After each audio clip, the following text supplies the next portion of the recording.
வணக்கம். இன்னைக்கு அதிரன் சோமில் ஒரு ஈஸியான மெத்தடில் ஹேர் க்ரோத் ஆயில் எப்படி ஆர்கானிக்காக வந்து வீட்டிலேயே ரெடி பண்ணலாம் அப்படிங்கிறத பார்க்கலாம் வாங்க.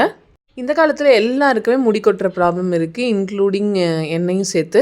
வெளியே நிறைய ரூபா கொடுத்து இந்த மாதிரி மூலிகை எண்ணெய் அந்த மாதிரி வாங்குறதுக்கு நம்ம வீட்டிலே கிடைக்கிற பொருளை வச்சு எப்படி நம்ம இந்த எண்ணெயை ரெடி பண்ணலாம் அப்படிங்கிறத பார்க்கலாம். ஃபஸ்ட்டு இங்கே நம்ம கோட்ரஸ்லேயே வந்து கருவேப்பிலை வந்து செடி நல்லா வளர்ந்துருக்கு. அதுலேருந்து கொஞ்சம் நம்ம கருவேப்பிலை வந்து பிச்சு க்ளீன் பண்ணி எடுத்துக்கலாம். இந்த மந்த்து தான் கருவேப்பிலை வந்து நல்ல தளன்னு வந்து இங்கே வளர்ந்துருக்கு.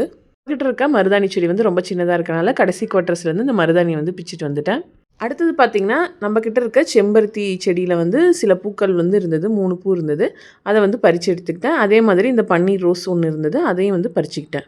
அடுத்ததான் இந்த மாதிரி செம்பருத்தி இலைகளையும் கொஞ்சமாக கையளவுக்கு பிச்சு எடுத்துக்கிட்டேன். இப்போ இதோட கொஞ்சமாக துளசியும் பிச்சு எடுத்துக்கலாம். இப்போ எண்ணெய் ரெடி பண்ணிடலாம். ஃபஸ்ட்டு இரும்பு கடாயை அடுப்பில் வச்சு மருதாணி, அதுக்கப்புறம் கருவேப்பிலை, கூடவே வந்து நம்ம பிச்சு வச்சுருந்த செம்பருத்தி இலைகளையும் வந்து நம்ம இதோட போட்டுக்கிறோம். எல்லா இலைகளையும் நம்ம நல்லா வாஷ் பண்ணி கொஞ்சமாக உலர வச்சு எடுத்துக்கலாம். இப்போ இதோட துளசியும் வந்து நம்ம சேர்த்துக்கிறோம். துளசி இலைகளை நம்ம சேர்த்த பிறகு இதோட நம்ம பிச்சு வச்சுருந்த செம்பருத்தி சேர்த்துக்கோங்க. செம்பருத்தி இன்னும் நிறையா போட்டிங்கன்னா இன்னும் நல்லாயிருக்கும். அதுக்கப்புறம் ஒரு 1.5 ஸ்பூன் இல்லை 2 ஸ்பூன் அளவுக்கு நம்ம வந்து வெந்தயத்தை சேர்த்துட்டு ஒரு 5-6 மிளகு இதோடு சேர்த்து நம்ம எண்ணெயை வந்து இதோடு சேர்த்து மிக்ஸ் பண்ணிக்கலாம். இப்போ ஹை ஃப்ளேமில் அடுப்பை வந்து அனல் வச்சுட்டு நல்லா இந்த பொருட்களை எல்லாம் மிக்ஸ் பண்ணி விடுறோம். அடுத்து நான் இதோட கொஞ்சமாக நான் வந்து பெரிய வெங்காயம் சேர்க்குறேன். சின்ன வெங்காயம் சேர்த்துக்கோங்க. இங்கே ஒடிசாவில் நமக்கு சின்ன வெங்காயம் கிடைக்காது. ஒரு 5 மினிட்ஸ் வந்து நல்லா ஹை ஃப்ளேமில் வச்சு கொதிக்க விட்டுருங்க. அதுக்கப்புறமா ஒரு மீடியம் ஃப்ளேமில் வச்சு இந்த ஸ்டேஜ் வர வரைக்கும் நம்ம வந்து அதை விட்டு கொதிக்க விடுறோம். ஒரு நாள் இல்லது 2 நாள் வந்து நல்லா வந்து ஓவர் நைட் வந்து நம்ம ஊற விட்டுட்டு இப்போ நம்ம இதை வந்து வடிகட்டி எடுத்துக்கலாம்.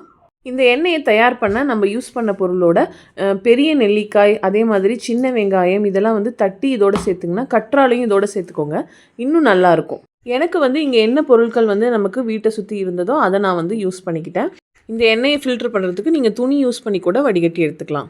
இந்த ஃபில்டர் பண்ண எண்ணெயை இந்த மாதிரி பாட்டில் இல்லைன்னா பீங்கான் பாட்டிலில் வந்து நீங்கள் ஸ்டோர் பண்ணி வச்சுக்கிட்டிங்கன்னா டெய்லி நம்ம யூஸ் பண்ணிக்கலாம். பாருங்கள், ஒரு எளிய முறையில் செஞ்ச home made hair growth coconut oil வந்து நமக்கு ரெடி ஆயிடுச்சு.